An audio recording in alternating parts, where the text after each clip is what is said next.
Ladies and gentlemen, welcome to our last session of the day. Please welcome our moderator Adam Button, who will lead us through a demo dash, Upstart products boosting your bottom line. Okay, thanks everyone for coming at the end of the day here. Come, let's wind it up. We'll keep it relaxed here. We have some innovative products and people who are doing different things, and we want to talk about trends in the industry. And so we'll just start out with everyone. If you could just quickly introduce yourself and give us a pitch on your company and what it does, so everyone can be familiar with what you do. Yeah, cool. Hi, my name is Ivo. I'm the founder of DARA Trade, and DARA is a fintech company, and we help traders and money managers to automate their trading without learning how to code. Hi everyone, my name is Joseph Ishaku. I'm co-founder at KWAKOL Markets, and we offer retail traders opportunities to trade CFDs. And we see strength in educating them and keeping them profitable for longer. Hi, my name's Gareth Mann, one of the co-founders of AlphaStream. We personalize financial platforms, and that's bringing Netflix and Amazon-like technologies into finance, increasing customer engagement. My name is Kopelowitz. I'm the VP of Sales at Skale. We're a CRM provider for FX brokers. Essentially, we've integrated with 8 different trading platforms and over 200, PSPs, KYC tools, third-party trading tools that brokers use. Hello, my name is Tom. I'm the co-founder of CommPeak.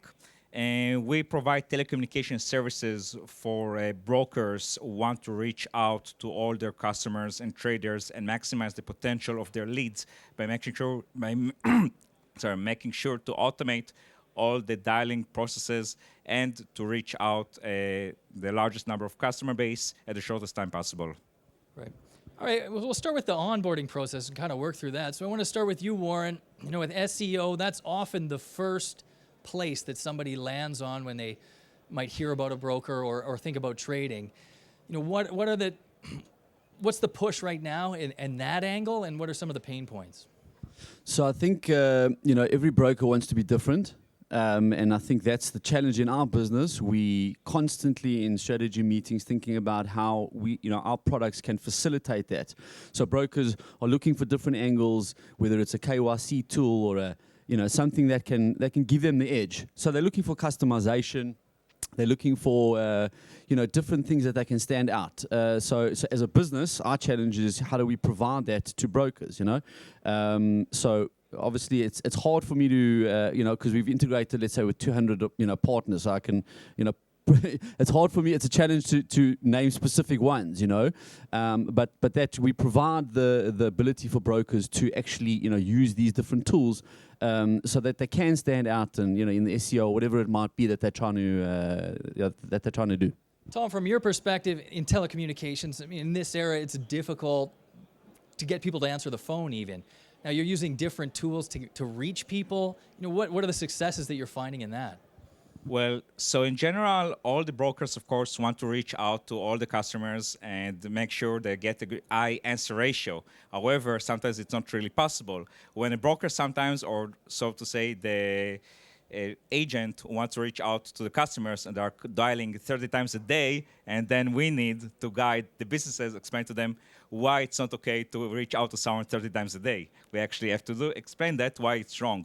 So our tools allow to control the reach out to the customers to make sure that brokers remain working in regulated way. By regulated, I mean telecommunication regulated, to make sure they do not harass their own customers, to make sure they reach out the customers when they want and not when the agent wants.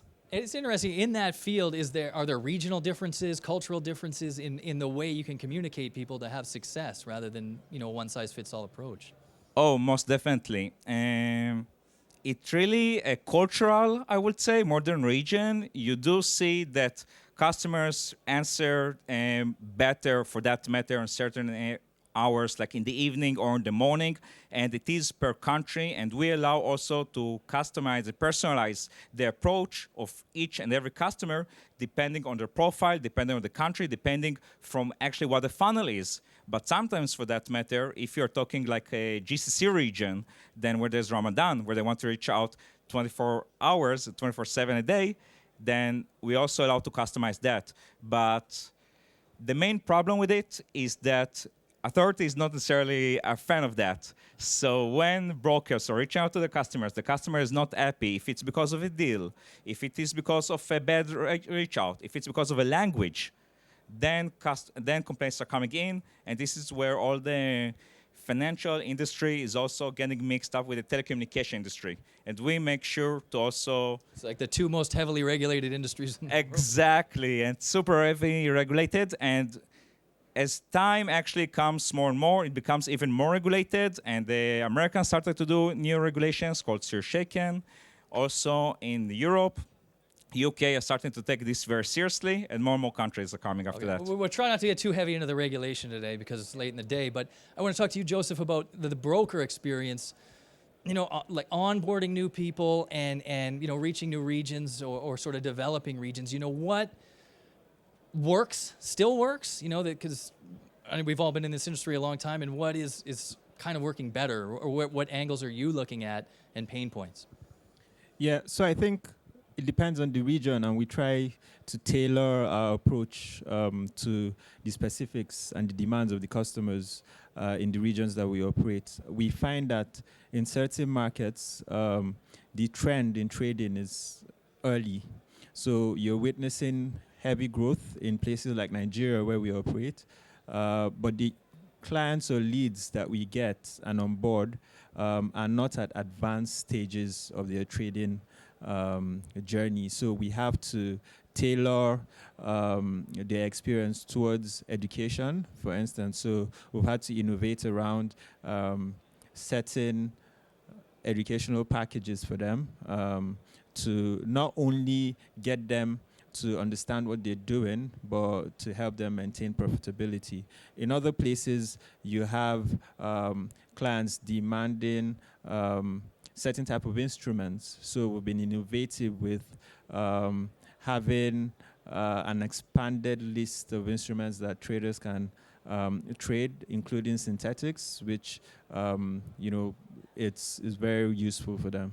And Ivo, I want to talk about education, right? So education's the start, and how can education be improved, which is what you do, to automate strategies and create automated strategies. Have you found that how have you found that successful in either closing the deal to get somebody on board or bringing them along and keeping them as a client? Yeah, absolutely. I would say the education is the number one thing that we should be all focusing on, because if you look out there, the biggest pain for traders is they're losing money.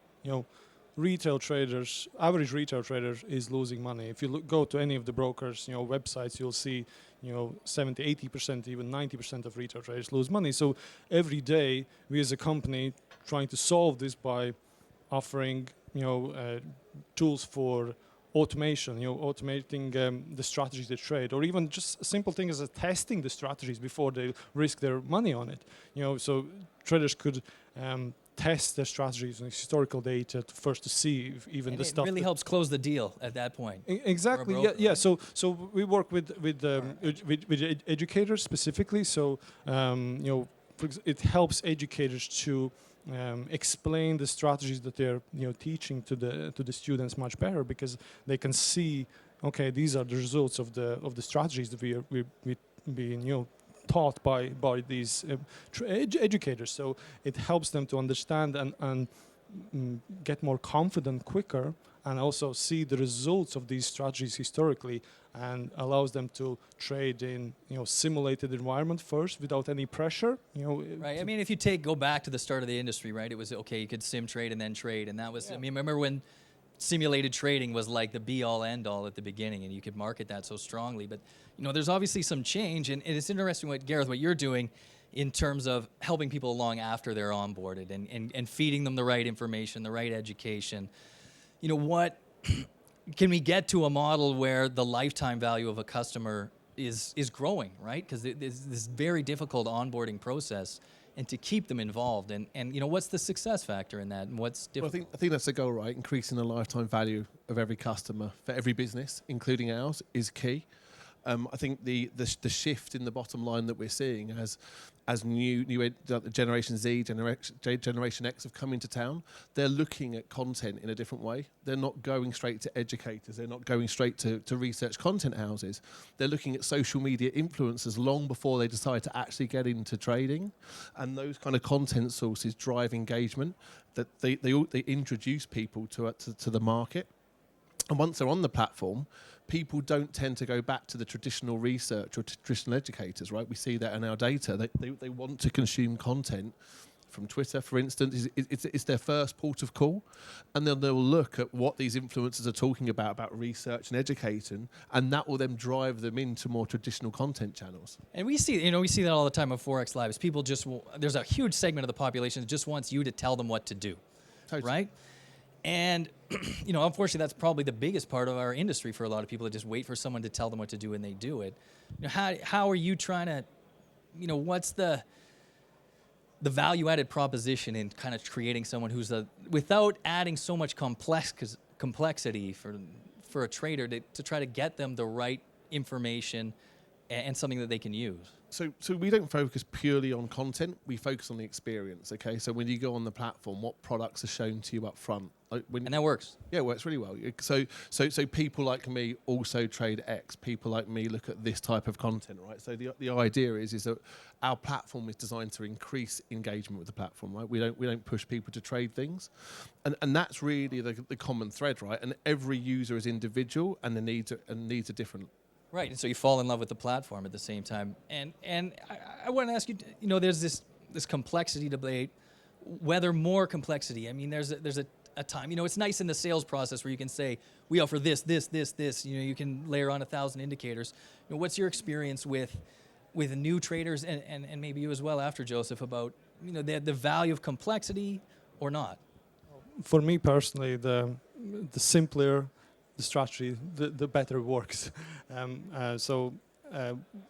Yes, we can offer complexity, and for some people, some traders will like that, and they can run thousands of indicators, thousands of simulations, and even use machine learning to find the best type of parameters for their strategies, and it's again, it's very personalized, because some people will like that, other people will just be that will be way over their heads. So as a basic model, we always say to people, start with the basic template that the educator is providing to you, and yes, these options are there for more complexity if you want to do that. So we have to offer it in the platform for people who want it, but we are not offering it as a main product, to have these very complex strategies that, How about you, Tom?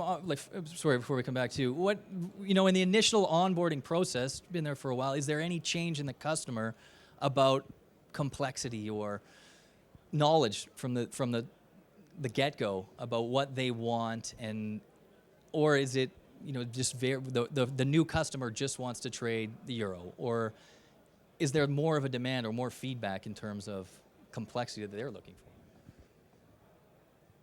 Well, in general, the customers just want personalization in this sense. They want personalization, they want to be reached out, and they want to be aired out.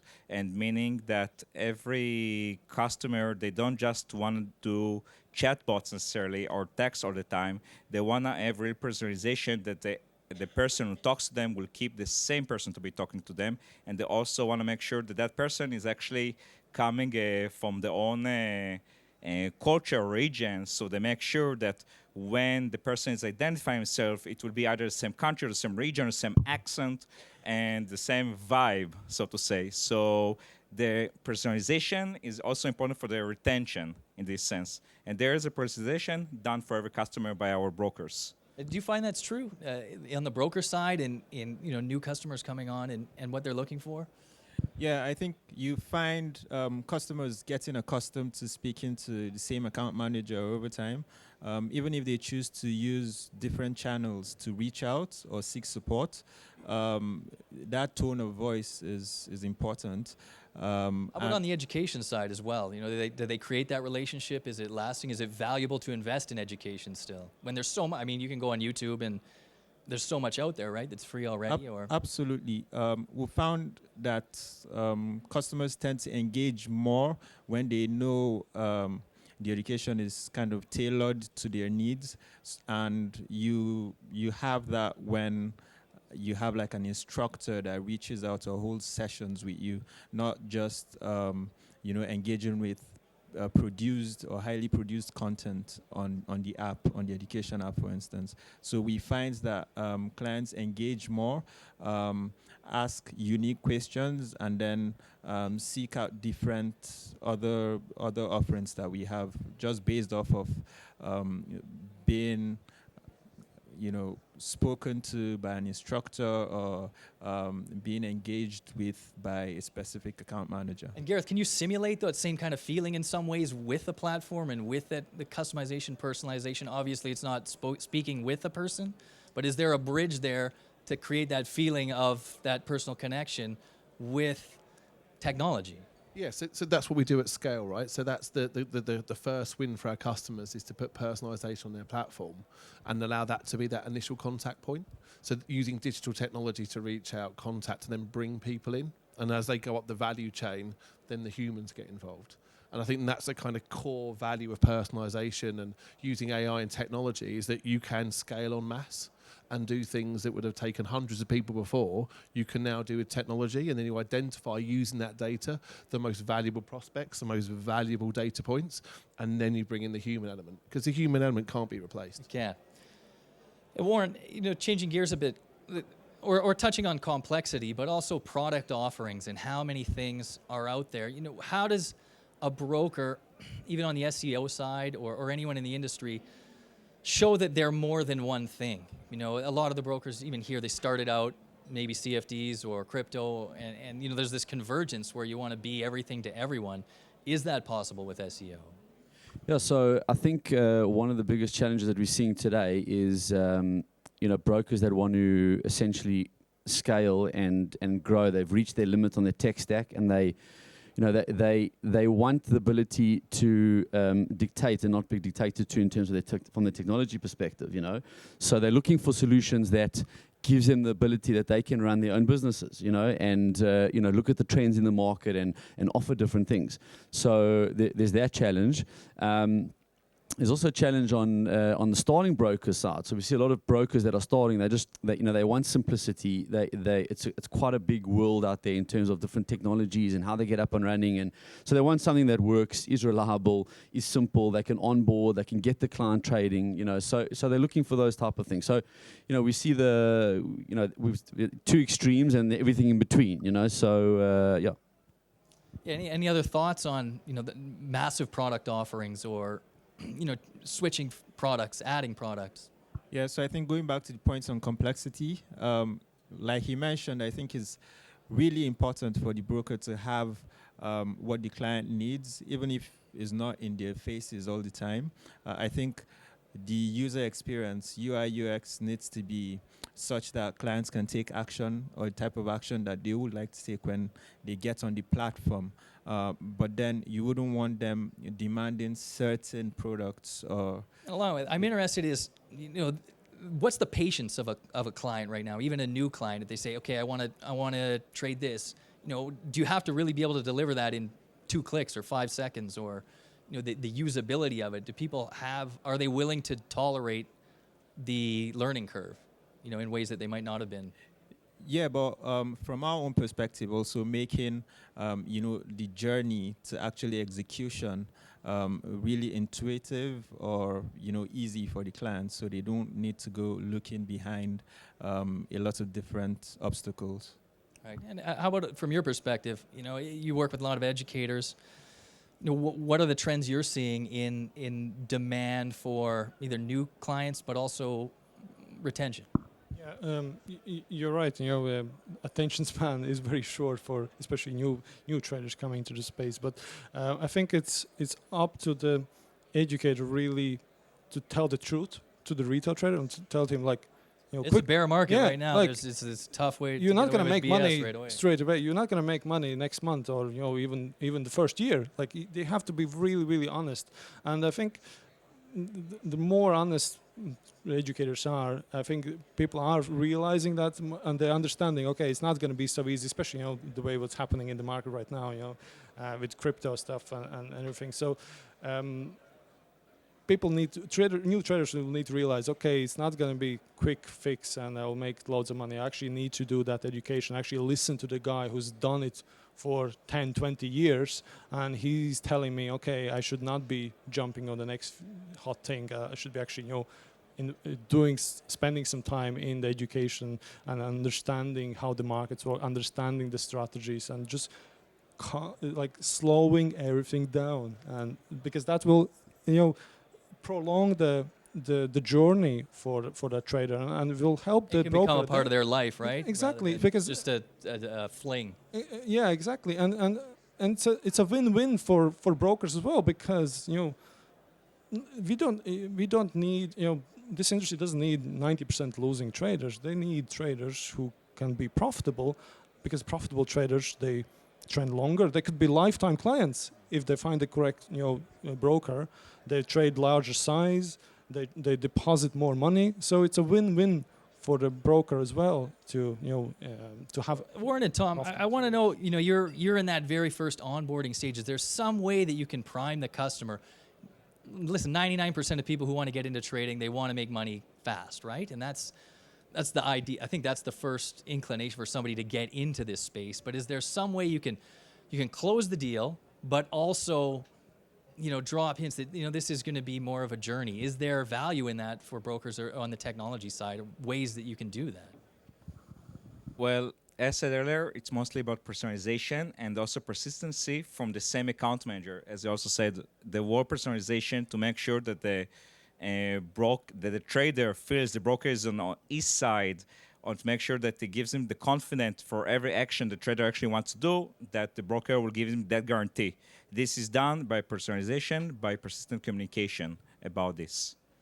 Yeah, maybe just to add, we deal with a lot of regulated brokers as well, and obviously they've got a certain way of onboarding clients, and one of the biggest challenges is drop-off, so they have to onboard a client at a certain way. So, and then drop off. So how do you deal with that? So again, there's solutions, there are ways that you have to be flexible. So that's a challenge. I mean, I'm big on education. That's what we do. Analysis, adding things when people need it. What can you tell us? What secrets can you tell us, Gareth, about what traders need and when they need it? One of the interesting things that you just asked Joseph was about productization and people looking for assets. There's a huge drop-off, right? So we're in a world now where there's so many platforms and options, right? And our growth market in this sector is the Generation Z, Generation X, and they have a very short attention span. We see this in the data. If they can't come in, find what they want, and at least get access to it, they'll down your app. And fintech is allowing you now to onboard new customers really quickly. So loyalty is really hard to develop. And I think that kind of comes down to the whole journey with a customer, right? That you have to be able to surface that need. So being a broker, you have to be able to access on insightful data, right? And know, okay, our cohort of growth looks like this. So we need to make sure we've got these kind of core products. And let's all be straight, right? A trader doesn't tend to trade a massive wide variety of assets. They just don't, right? So it's making sure that you understand the trends, understand what your kind of growth market needs, and it's also focusing on your growth market, right? Focus on where you think the growth in revenue is going to come from, and personalize and supply products to service that market. I think this kind of uber wide productization is a problem if you don't know your growth market. From the broker side, what about customers coming in, with the social trading, right? People are looking for that guru, and that brings a lot of people in, right? As new traders, sometimes it doesn't work out well. How do you retain sort of a cut? I mean, you're separate from the people who might bring the clients in or who might have inspired them to trade. How do you move past, especially in a difficult market like it is, how do you move past that? How do you maintain the relationship with the client when the person who might have brought the client with you has blown up or is, a social influencer that maybe you don't want to work with? So I think it's important to tap into that type of growth channel to bring clients in. But then the moment they come in, I think as a broker, it's good to expose them to the wider offering outside of the link that brought them through the door. So maintaining a very transparent kind of social trading setting where they're able to make connections beyond, the guru that brought them in, and then being able to see clearly the trading strategies, the trading journey of different master traders on the on that platform. It's really important. Increasing their lifetime on the platform and seeing if they can be more profitable following someone outside of who brought them in. And do you think that creates a trust as well, Ivo, about, okay, you've given someone a strategy, now you can backtest the strategy with your software, and things might go wrong, for the trader at some point. Does that solidify the relationship sort of with the broker or the educator who brought them in, that okay, we gave you the tools, we gave you the transparency, this worked, it didn't work, here's why, and can you move on from that? Yeah, absolutely. Because, well, listen, what is the alternative? Alternative is some guru telling them on YouTube, okay, well, you buy here, sell here, and you're going to be rich. Here they can use actually the technology to test it themselves, and that's the key part. It's not like somebody else has done it for them because of the code, code stuff that they have access to now. They can just with a nice user interface, click some buttons, and done 10-year backtest of their strategies and actually go through everything and okay, yeah, this stuff actually works, and it definitely creates a trust and more credibility to the educator, what he's teaching them as well. So it's not just anyone can create a YouTube video and just tell, okay, I bought here, I sold here. Well, if you actually run a strategy on 10-year test doing exactly the same things, very often you can see it actually doesn't work so easy. How about on the SEO side with the influencers and that kind of thing? It can get tied in, right? I mean, we think about FTX and all the people that have sort of now are personally almost tied into that. How do you move away from something that might have worked, or is that a valuable investment? Yeah, so it's interesting. You mentioned regulation. I want to try and stay away from it. But like, if you look at a broker that's unregulated, right?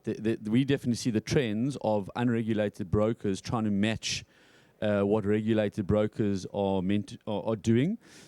Just from like they want to be better. They want to be seen as, obviously there's some positives, for the why the regulators are actually, what the reason for their regulations, and so the unregulated brokers are looking at the positives and following that, so because they see value in it. They see value in, onboarding a client a certain way, and I think they, on the flip side, we talk a lot about, trying to keep the trader and, offering, lifetime value, but at the same time, you want to catch them, but you want to catch the right trader and keep them going, as opposed to just, getting a name and whatever, and then moving on, and then, 5 days later they leave because they can't upload an ID document or whatever it might be, So there's a balance. There's a balance.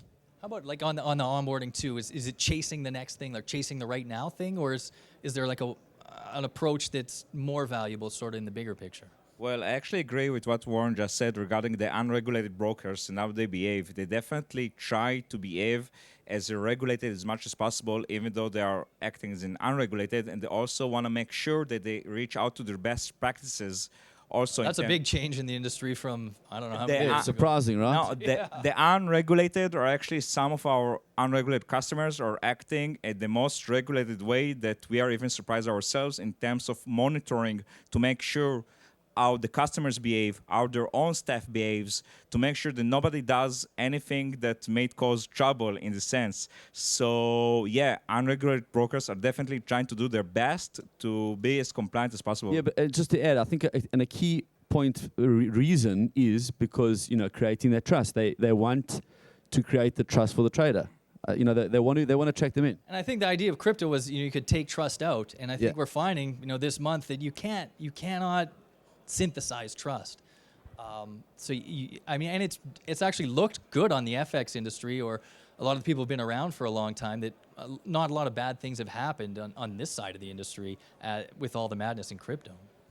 Unregulated brokers in general are trying to create the trust as much as possible by creating the personal relationship about this, and they make sure to give the confidence to those they reach out to, and they make sure how was your day, how are your kids, to make sure they're really trying to get to know who the person they're trying to reach out to in order to create this confidence. And again, they are making sure that even no words or unnecessary words has been said, and they're monitoring very closely by using speech-to-text technologies, by using sentiment analysis. They're using lots of monitoring tools in order to make sure that everything is aligned. And do those work? Are those investments worthwhile in speech-to-text, in sentiment tools? They do. And those tools aren't cheap in this sense, but they give the value back. They give the value back because in the end of the day, even if you're already regulated or unregulated about this matter, in the telecommunication industry, it doesn't really matter. Once there is a complaint from a customer, then they don't care who you are. They will just shut you off, and they can shut off the entire business. So yeah, unregulated brokers are using those tools to monitor, to supervise, and to make sure that everything is aligned. Gareth, coming to you on the personalization side, more and more, what is the trend in personalization that people want? If it's like Netflix or Amazon, they just sort of want that feedback. Okay, what have you clicked on before, and then we'll serve you more of that.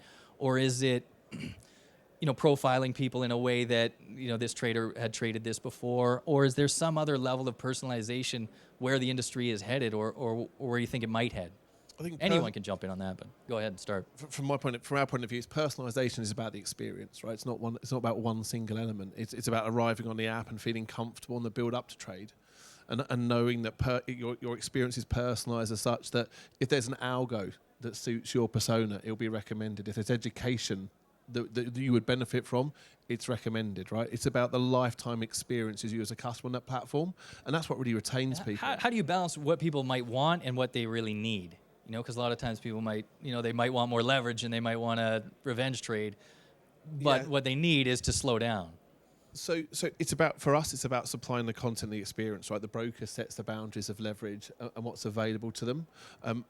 Our job is to give them the best experience on the platform and supply them with the data that's relevant to them, right? And the personalization has two sides, right? You have the data that's created to personalize the platform, and then you have the data that's generated that is passed back to the broker that they should be putting a safety net around their customers, right? And that's when they reach out and they say, look, this is not going well for you, right?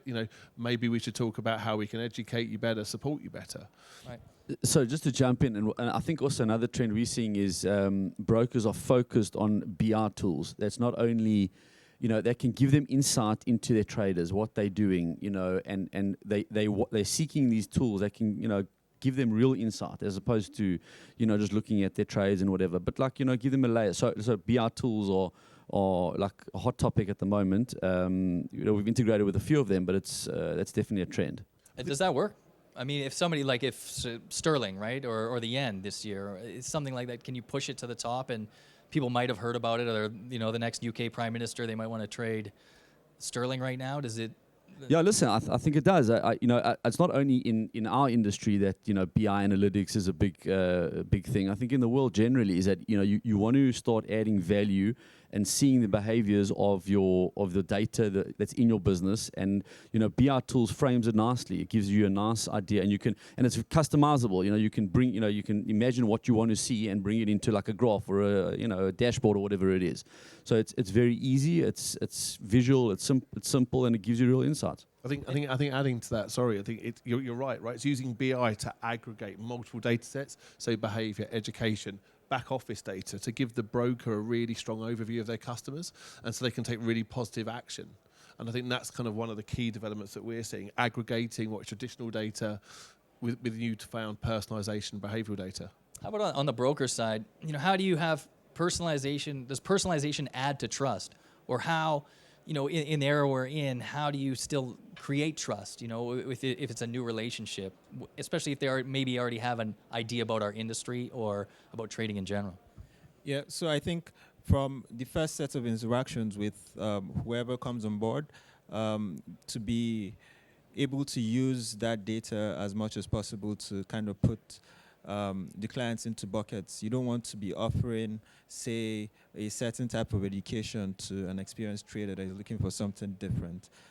So if we do that job very well in kind of tagging or classifying different sets of people that come, is easier for the account managers to take the conversation forward, and then they bring into that conversation the sort of products or conversations that the traders would be interested in.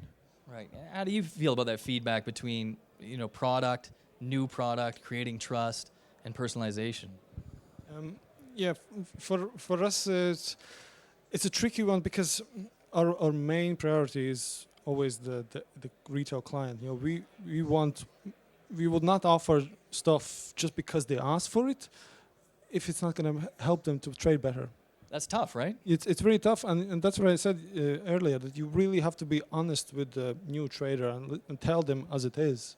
And you should not give them fluffy stuff on your app just because it's nice and whatever. But the way that I judge my business is that, are we bringing that percentage of traders, retail traders losing money lower? Are we helping that? And that's our main goal, to help traders to make money, trading through automation or semi-automation, and crucially having a education that puts them on the correct path. Even if they don't trade with our strategies, that's fine. But I think the educational part that we will get through the clients we work with, the educators we work, and the automation stuff, even if they do their own stuff later, it will put them on the correct path, down the line. They'll be much more profitable traders. Plant a few seeds, exactly, right, for later? Yeah, plant the correct seeds in their brains, yeah. We'll take questions if anyone has any of them. Along those lines, I just wanted to wrap up, any kind of trends that you see from your perspective that you could share with anybody who is watching or maybe watching later. Go ahead. Well, for start, going back to the BI part, BI is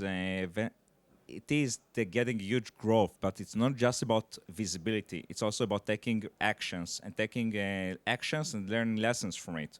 So today, there's also BI automation. Also, once the BI is giving central signals, you can take actions back. Either you're going in the wrong direction by affecting your customers negatively. Or so if you see that you have a certain market which is growing for you, then you can take and divert your entire workforce, in that matter of doing first engagement with this kind of customer segment. So in order to increase the bottom line, in order to increase the profit in the end of the day, you need to know exactly who you wish to target on this sense. And the best way to know who you wish to target is also to learn based on your actions coming from that BI visibility. I think, to answer your question, I think the one biggest trend, sort of need we're seeing at the moment is a lot of brokers, given the change with meta quotes in the industry, a lot of brokers are seeking other trading platforms, other options that they can offer their clients. So therefore, from a technology perspective, they need providers that are integrated into an ecosystem. I think brokers also realize that they need to become a lot more less dependent on creating, siloed technology stacks and siloed, little things where they can hook, traders in, etc. They need to start being able to connect to ecosystems when something happens or a shift happens. They can quickly be agile and change. That's a definite trend, and I think it's a good one. A lot of laid off developers out there. So yeah, lately in California, anyway. Go ahead, Gareth. No, I think the trend we're seeing with a lot of the kind of high growth brokers is kind of goes back to the BI point, but it's embracing their data, testing and learning, testing the ways to please their customers and driving value to the whole life cycle. I think that's what's going to see the kind of the brokers dominate that are on the market now. Yeah, so I think all that they've mentioned is correct, especially from the technology perspective, being that versatile or that agile to make the shifts necessary to allow your customers to keep... It's interesting if we're in a post-MT4 world, if it ever does finally happen, like, there's a huge opportunity out there, or maybe it'll fragment. I don't know. Yeah, but another point is around expectation, and I think that's where education is really making the mark. So people come in, like you mentioned, 99% are looking for like the quick buck, but then coming in with the knowledge that it can be a long game, I think is a game changer for retention and keeping people trading for longer. Yeah, for me, education definitely is the trend that I see, and I have this, maybe unpopular opinion that actually, due to much younger demographic coming into our industry, I think regulators should look much more stricter on how the onboarding and how educated are the clients that are entering this space. So I have this, prediction that I think regulators will require some kind of, I don't want to say exam or some kind of test in order to actually allow these retail traders to come and trade these CFD and the high risk products. And actually it could be a good thing, because imagine if there's like a standardized exam combined with KYC information, so that once a trader passes it, any broker can onboard them immediately. And I think it could actually benefit the industry. So I'm up for standardized education. We have a moment for questions if there's any out there. If not, thanks everyone for coming, and I hope you guys had a good time. Perfectly done, guys. Thanks so much, everyone. Thank you very much. Thanks, Adam. Thank you. Thank you. Cheers.